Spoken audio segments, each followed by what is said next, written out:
Hello दोस्तों, हमने अपने लास्ट वीडियो डिप्रेशन पार्ट 1 में देखा कि डिप्रेशन क्या है, उसके सिम्टम्स और रीजंस क्या होते हैं और कैसे हम उसको ओवरकम कर सकते हैं। और इस वीडियो में मैं आपको बताने वाला हूँ एक बहुत ही इंपॉर्टेंट टेक्निक के बारे में जिसे कॉग्निटिव थेरेपी बोलते हैं। अब कॉग्निटिव थेरेपी क्या है? So let's start. Doctor David Burns ने अपने सालों की रिसर्च से पता लगाया है कि डिप्रेशन को नेचुरली ठीक किया जा सकता है कॉग्निटिव थेरेपी की मदद से, बिना किसी एंटी डिप्रेसेंट यूज किए, जिसके बारे में उन्होंने अपनी बुक फील गुड में एकदम डिटेल में समझाया है। अब आगे बढ़ने से पहले मैं आपको बता दूं कि सिर्फ आप अकेले इंसान नहीं हैं जो डिप्रेशन में हैं, बल्कि और भी बहुत से लोग हैं जो इस पेनफुल कंडीशन में हैं या फिर एक्सपीरियंस कर चुके हैं कभी ना कभी लाइफ में। और साथ ही अगर आप एक बहुत पॉजिटिव इंसान हैं और ऐसा सोचते हैं कि डिप्रेशन आपके लिए नहीं है, तो आपको फिर से इस सोच को रिकंसिडर करने की ज़रूरत है। बहुत से केसेस में पॉजिटिव लोग इतने ज़्यादा ईगोइस्टिक हो जाते हैं अपनी पॉजिटिविटी को लेके कि फिर वो नॉर्मल अनप्लेजेंट इमोशंस जैसे कि सैडनेस को भी रेजिस्ट करना स्टार्ट कर देते हैं। और फिर जब कोई ऐसी सिचुएशन आती है जहां सैडनेस एक नॉर्मल मेंटल स्टेट होता है किसी भी इंसान के लिए, तो वो अपनी पॉजिटिविटी मेंटेन करने के चक्कर में उस इमोशंस को एक्सेप्ट ही नहीं करते और उससे भागने लगते हैं, और फिर जाने अनजाने में ही सही वो डिप्रेस हो जाते हैं। Whereas emotions are just chemicals जो हमारे बॉडी में कंटिन्यूस रन करते रहते हैं, और ये इमोशनल केमिकल्स परमानेंट नहीं होते, ये बने ही हैं आने और जाने के लिए, सेम जैसे कोई दूसरे इमोशनल एक्सपीरियंसेस होते हैं। सबसे पहले हमें ये समझना होगा कि हम डिप्रेस कैसे हुए और फिर इसको ठीक करना होगा। फॉर एग्जाम्पल, जैसे किसी मैथ्स इक्वेशन को सॉल्व करने के लिए उसके रूल या फॉर्मूला को अप्लाई करो और इक्वेशन सॉल्व हो जाती है, सेम वैसा ही यहाँ भी रूल सिंपल है। हमारे थॉट्स हमारे इमोशंस बनाते हैं। हम जैसा भी फील करते हैं, हैप्पी या सैड, ये हमारे थॉट्स के कारण ही होता है जो हम सोचते रहते हैं। इसीलिए बहुत सी मेडिटेशन टेक्निक में ये बोला जाता है कि आप फोकस करो कि आप क्या सोच रहे हो उस टाइम पे, ताकि पता चल सके कि आप क्या सोच रहे हो। फॉर एग्जाम्पल, अगर आप कंफ्यूज हैं किसी इवेंट या इंसिडेंट को लेके जो आपके साथ हाल ही में हुआ है, तो आपका इमोशनल स्टेट कंफ्यूजन हो सकता है। डॉक्टर डेविड बर्न्स ने 3 स्टेप बताए हैं कि कैसे डिप्रेशन होता है। सबसे पहले एक इवेंट होता है आउटसाइड वर्ल्ड में। दूसरा, फिर हम उस इवेंट को इंटरप्रेट करते हैं with the series of thoughts, जिसे इंटरनल डायलॉग्स बोलते हैं। तीसरा, फिर आपकी फीलिंग्स क्रिएट होती है आपके थॉट से और ना कि एक्चुअल इवेंट से। In other words, the way you think in any situation will determine how you will feel about it. Doctor Burns बताते हैं कि जो भी बैड फीलिंग्स हमारे अंदर होती है डिप्रेशन में, वो सब आती है नेगेटिव थॉट्स या मेंटल डिस्टॉर्शन से। इसीलिए treatment must be about challenging and changing those thought. Doctor Burns ने ऐसे ही 10 मेंटल डिस्टॉर्शंस के बारे में बताया इस बुक में, जिसको समझने और अप्लाई करने के बाद आपको पता चलेगा कि feelings are in fact they are only the mirror of our thoughts. जब हम किसी इवेंट को नेगेटिव मान लेते हैं या हमेशा सोचते रहते हैं उसके बारे में, इसे डॉक्टर बर्न्स कॉग्निटिव डिस्टॉर्शन बोलते हैं। और साथ ही जब आप किसी इवेंट को नेगेटिव मान लेते हैं, तब आप डिस्टॉर्टेड थॉट्स और अनप्लेजेंट इमोशंस को जन्म देते हैं। अब कई बार आप सही भी होंगे कि कोई इवेंट या घटना ही अनप्लेजेंट होती है और उसमें सैड या नेगेटिव होना बहुत नॉर्मल है, लेकिन जो लोग माइल्ड डिप्रेशन का शिकार होते हैं, उनके लिए ये कॉग्निटिव डिस्टॉर्शंस इतने कॉमन और आदत बन जाती है कि फिर वो सब कुछ ही ब्लैक एंड व्हाइट में देखना स्टार्ट कर देते हैं। अब हम शुरू करते हैं उन 10 अलग अलग कॉग्निटिव डिस्टॉर्शंस के बारे में जो एक डिप्रेस इंसान फील करता है। नंबर 1, ऑल और नथिंग थिंकिंग। मान लो कि आपको स्टैंड अप कॉमेडी सीखना है और आपने उसके लिए क्लासेस ली, और लगभग 1 महीने के बाद आपने डिसाइड किया कि अब आप लाइव परफॉर्म करेंगे स्टेज पे। तो अब आप स्टेज पे गए और आपने लेम जोक्स मारना स्टार्ट किया जो बिल्कुल भी मज़ेदार या फनी नहीं थे, क्योंकि आप बहुत ही ज़्यादा नर्वस हो गए थे और ये आपका फर्स्ट स्टेज एक्सपीरियंस था। इससे ऑडियंस बोर हो गई और वो वहाँ से चली गई। एज अ रिजल्ट आपको खुद को ही लगा कि आप कभी भी कॉमेडियन नहीं बन सकते और आप किसी भी चीज़ में अच्छा नहीं कर सकते लाइफ में। इस टाइप के कॉग्निटिव डिस्टॉर्शन को बोलते हैं ऑल और नथिंग थिंकिंग, जिसका मतलब होता है either I am good at this और आई विल नेवर बी। इस तरह के कॉग्निटिव डिस्टॉर्शन में एक नेगेटिव इवेंट को बहुत बड़ा और बुरा मान लेना होता है। अब ये इवेंट ही अपने आप में नेगेटिव या बुरा होता है, लेकिन इसको एक पासिंग एक्सपीरियंस मानने की जगह आप पकड़ के बैठ जाते हैं। इसमें जनरली अगर आपकी परफॉर्मेंस थोड़ा भी कम हो जाती है परफेक्ट से, तो आप अपने आप को टोटल फेलियर समझ लेते हैं। आप चीज़ों को सिर्फ ब्लैक एंड व्हाइट कैटेगरी में देखना स्टार्ट कर देते हैं। Number 2, mental filtration. इसमें आप एक नेगेटिव चीज़ को पकड़ के बैठ जाते हैं, चाहे सिचुएशन कोई भी हो, और उसको खोदते रहते हैं हमेशा। फॉर एग्जाम्पल, अब ये बुक समरी ही ले लो। कोई फर्क नहीं पड़ता कि मैं कितना टाइम और अपनी एनर्जी लगाऊं आप लोगों के लिए वैल्यूएबल कंटेंट बनाने में, लेकिन कोई ना कोई ज़रूर होगा जो लास्ट में नेगेटिव कमेंट छोड़ ही देगा, जैसे पंक्चुएशन सही नहीं है या पैराग्राफ। साथ ही ये बोलने और सोचने की बजाय कि ओके लेट्स इवैल्यूएट कि मैंने क्या सीखा इस बुक समरी से, जैसे कि कॉग्निटिव थेरेपी क्या है और कैसे मैं अपना डिप्रेशन इसकी हेल्प से ठीक कर सकता हूँ बिना एंटी डिप्रेशन लिए। जो लोग रियलिटी को मेंटल फिल्टर लगा के देखते हैं, उनको आप जितना मर्जी कन्विंस करने की कोशिश कर लो कि ये इवेंट सच में पॉजिटिव है, लेकिन वो हमेशा उसमें कुछ ना कुछ नेगेटिव ही निकालेंगे।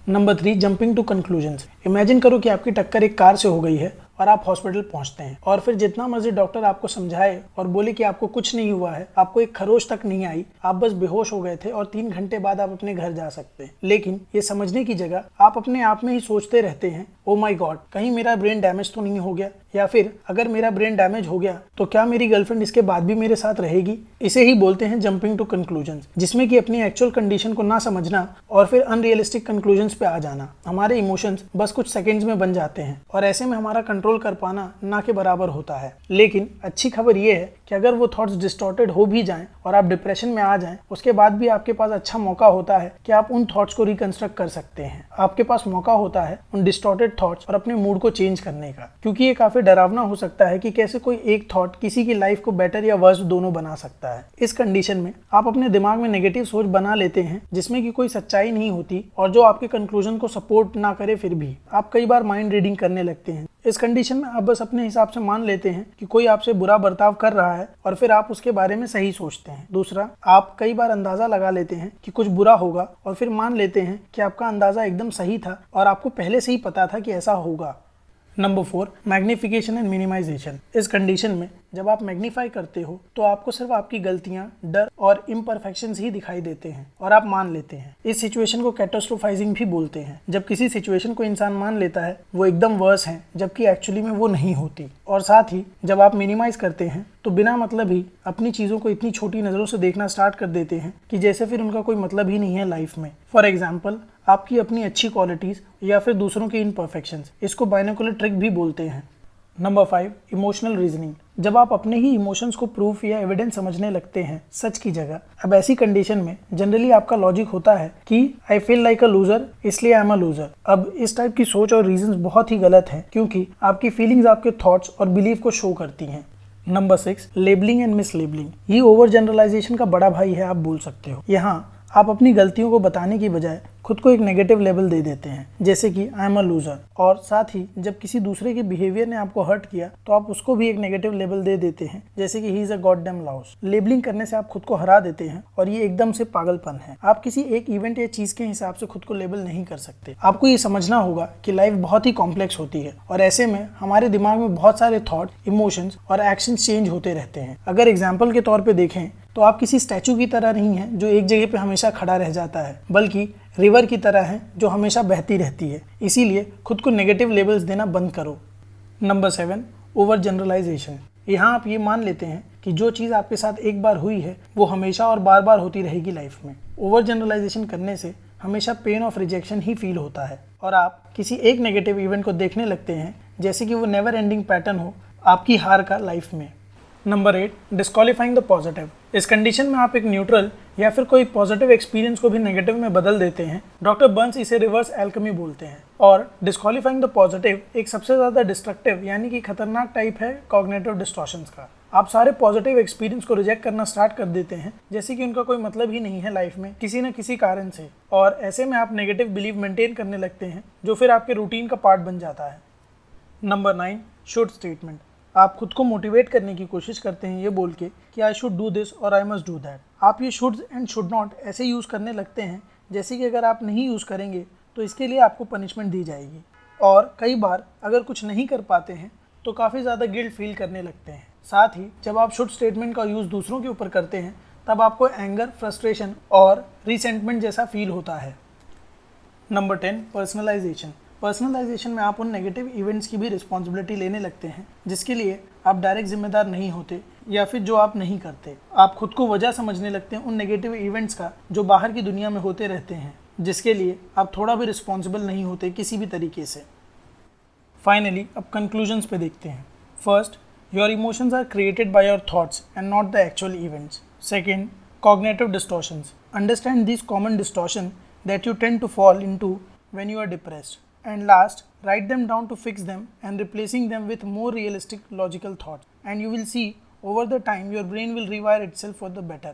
For example, अगर आपके दिमाग में कोई नेगेटिव थॉट आए जो बोले कि आप कुछ नहीं कर सकते लाइफ में, आप एकदम बेकार हैं, तो उन थॉट्स को पकड़ो और लिखो। उसके बाद लॉजिकल और रियलिस्टिक थॉट लिखो उसको काउंटर करने के लिए। आप ट्राई करो कि आप सारे पॉजिटिव और लॉजिकल थॉट्स लिखो जो आपको बताए कि आप किन काम में अच्छे हैं और आपको आपका वर्थ समझाएं। और हर सुबह आप उठ के इन लिखे हुए पॉजिटिव थॉट्स को पढ़ो अपने दिन की शुरुआत करने से पहले। और टाइम के साथ आपका सबकॉन्शियस माइंड खुद ही रिवायर कर लेगा आपके माइंड और थॉट्स को। और हाँ, और डिटेल में जानने के लिए कि कॉग्निटिव थेरेपी क्या है और कैसे काम करती है, आप डॉक्टर डेविड बर्न्स की बुक फीलिंग गुड ज़रूर पढ़ें। और अगर ये वीडियो आपको पसंद आया हो तो लाइक और शेयर करना ना भूलें। साथ ही सब्सक्राइब करें सक्सेस 101 को। Thank you for watching.